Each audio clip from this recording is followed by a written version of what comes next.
All right, folks, we can discuss this here today in this video. What we're going to be talking about is the AT&T possible acquisition of Lumen Quantum Fiber. And the reason why I want to discuss this is because the article and articles that are being published are just talking about the price that they're paying. And that's an interesting point. So you guys can obviously drop me your comment at any point during the video and give me your take on this.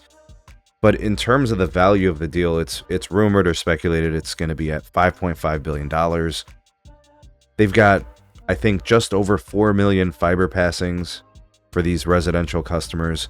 I think they have 915,000 actual customers.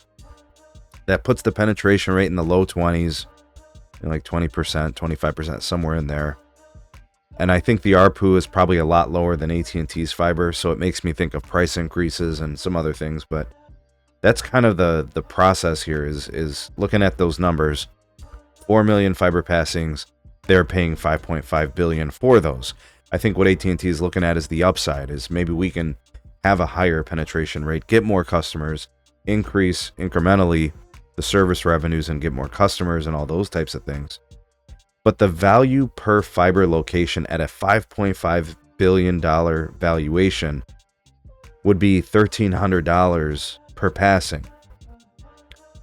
I think Verizon is paying almost double that for the Frontier passings.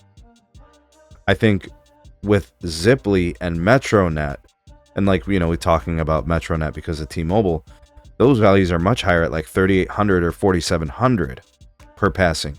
So if you look at it from a passing point of view, addresses that have quantum fiber, AT&T is getting a steal. If that's the metric, you may not look at it that way and say, well, that's not how it should be measured. They should be measured on the cost for the customer acquisition as well. And I don't know if that even improves the value proposition, for AT&T. I have no idea. But AT&T is going to be shuttering and shutting down copper. They're trying to get people on internet air. They're still trying to build fiber. They still have gigapower. They've got all these things and their native build. But this one would look like a deal that's going to make a lot of sense. And if this is how it was framed to the board to get the approval for the $5.5 billion deal, I could see why it got approved. Because they're probably like, oh, wow, Verizon is paying double for their fiber passings from Frontier. So they probably feel like they're making out like a bandit. But I do think that Lumen is desperate to get out of this business. They did retain their long haul business, their enterprise grade, fiber build and fiber network. But it's an interesting angle, isn't it? What do you guys think about those numbers?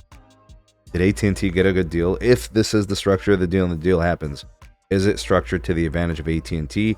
You think Lumen's playing themselves or they're just desperate to get out? Let me know. Let me know what you think of the numbers. Comment. Excited to read what you guys have to say. Like, share, and subscribe if you're new here. Check out some more of our videos. We'll see you guys on the next one.